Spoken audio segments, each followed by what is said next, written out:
Wow, there's been a lot of interest, not only on the video that you guys watched about those hubs, but also on Facebook. People asking like, where can you buy it, and prices and stuff like that. Hold your horses. Yes, Pure Motorsport will most likely be marketing this, but probably not in this state. It will probably be different start pattern and few changes, because obviously we're testing it. So just hold your horses, don't just order yet. It's still a prototype. And the weight difference is what people been asking, like how much lighter is it? Like what's the weight difference? The results are in. I weighted the old one with everything, with the brake disc and the lot. The difference is 2.4 kilograms per corner, and that's actually considered to be a fair big chunk of unsprung weight reduction per corner. So that's nearly, well, 4.8 kilograms, which is a good weight in its own, but it's an unsprung. So now you know, aluminium sort of custom hubs are lighter than Laguna hubs. Anyways, I have it fitted. And as you can imagine, it all fits, because obviously this is a replica of the first plastic prototype. So we know that everything is spot on with regards to everything. So what I really need to check now is, well, one thing changed is because obviously we're not running a 20mm spacer. And I've run into a little problem. I'll show you. These are my Samsonus 3-way adjustable coilovers. Yeah, Samsonus. It comes with a helper spring and 200mm long spring. As it sits, the adjustment sits a little bit too low for the tire. Let me show you. So the tire is on the wheel, and as you can see, it's touching, and it's not even fully seated on the rotor. So I think we're gonna be losing them. Helper springs is a bit of a minefield. Not many people know why you need a helper spring. Usually, sometimes it's called a preload spring and stuff like that. I'll try and explain it in simple terms. So the main purpose of a helper spring, it sits below or above the main spring, and what it does, by compressing a lot easier, it maintains the contact of the upper and top and bottom of the main spring inside the shock absorber. So whenever your wheel is unloaded, especially prominent on front wheel drive cars, so whenever you lift lifts, so that main spring doesn't slosh around. So that's the main spring. Because there is not much travel on this thing, because there is no much travel on my suspension, I don't actually need them really. So we can get away with just having normal springs. Those are 200 120s. Those are the hardest springs that ABAC makes in that size. So yeah, let's move that perch up, put a single spring, and then we'll see how it fits. I've actually measured against the other side because I haven't removed the spring. I know that the perch needs to go to 137mm. I mean, it's obviously quite rough. I would be adjusting the suspension, the height, once it's all fitted and everything. But at least I know that this is pretty close ballpark of what the right height was before. So at least we know that roughly what position this is in. So now let's put the wheel and see what's what.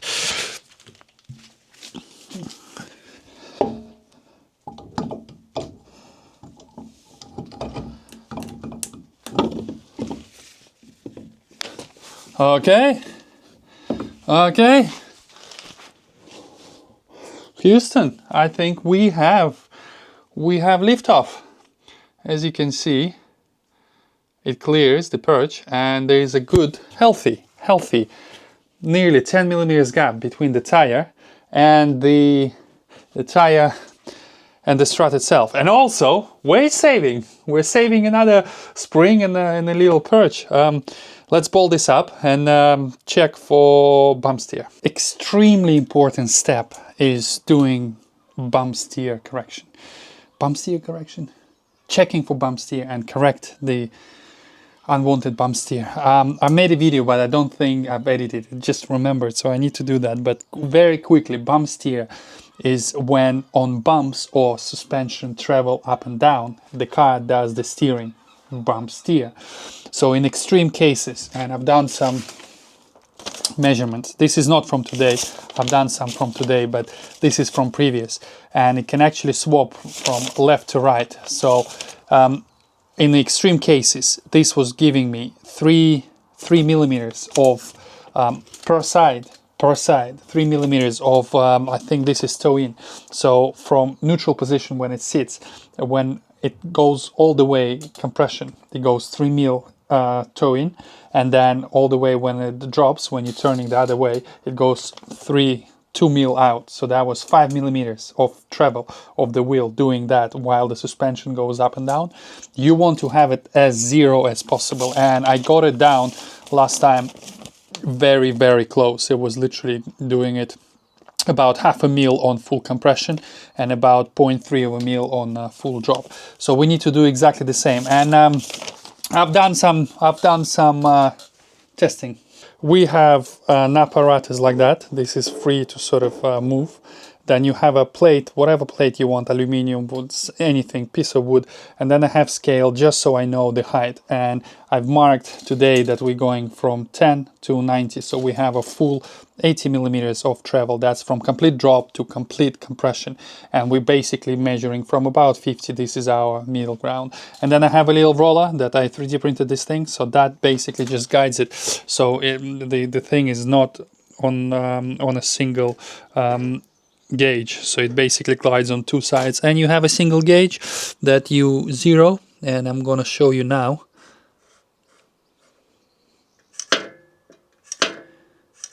Yeah, that's within margin of error, and I have to say I'm very, very proud of this. So we're gonna go from complete drop to full compression.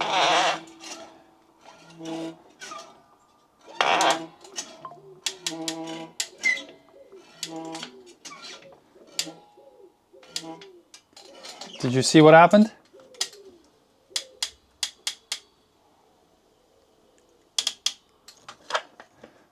Complete range is 0.4 of a millimeter. 0.4 of a millimeter. That's over 90 mil of travel. And considering that the last, let's say 20 and the first 20 doesn't really get used, it's literally you have an effective. So we're under 0.2 millimeters of toe in, toe out bump steer. Very happy. How did I achieve that? So that's how I did my test. So we have a long bolt with lots of different shims, and I was just changing one after another and then basically just testing every time. So now I know this is the position that I'm happy with. We can take everything apart, measure, and we know exactly where this rose joint needs to sit. I am happy with the bump steer. I know exactly where I need to be. I've also discovered that I need to make these things a little bit longer. Not a problem. Everything else seems to be absolutely spot on. I love those new hubs. 2.4 kilograms of weight saving per side is a lot. There was actually a few questions from a previous one whether you need to change your damping and all that stuff. I ran it through ChatGPT. I mean, I knew some basics before, but I ran it through ChatGPT and it gave me some very good insightful information. Basically, the Terminator thinks that the change of springs is not necessary. Even though it's a really big change in weight, it's 13.3% change in weight. The effective ratio of the suspension is only 7%. So you could use the softer damping settings like the high compression and whatever to get the desired result. But it's all to do with testing. So if you didn't know this already, this is one of the easiest ways to make a drive shaft. You basically take two sacrificial shafts. We have one this side from 197 because that's the CVs we're running, and this one is Andrew Kime's old K24. And then you have the markings because obviously you want it to be somewhere in the middle of this thing. And then I was lucky, they slot one inside the other. I had to sort of persuade it a little bit with a grinder.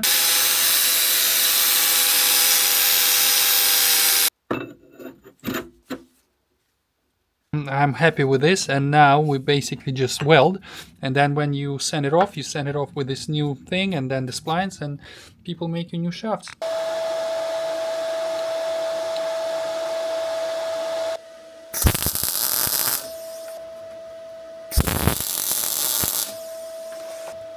We obviously don't need to weld it properly because the car will never be driven, but it doesn't have to be.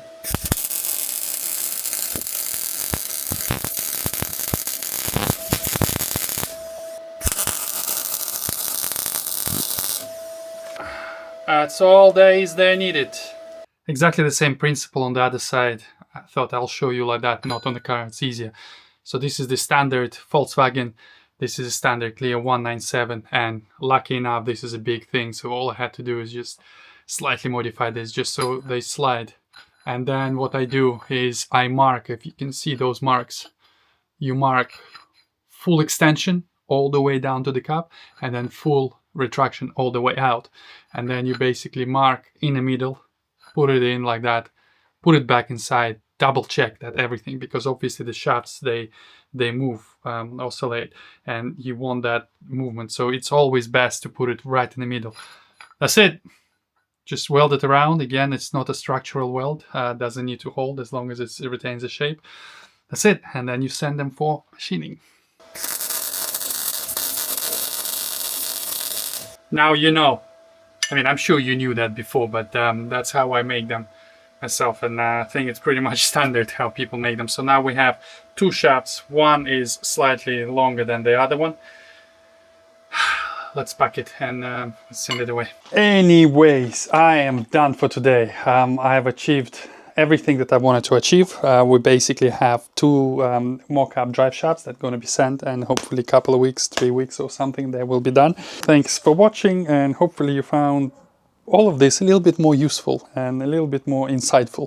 I'm not sure when the engine is going to be done. A couple of weeks, same with the drive shafts.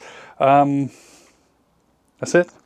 And now for this, maybe in a couple of weeks, I'll show you some more carbon that I was doing. Anyways, like, share, subscribe, give me your feedback, ask me questions. I love the interaction. And I will see you on the next one. Bye-bye.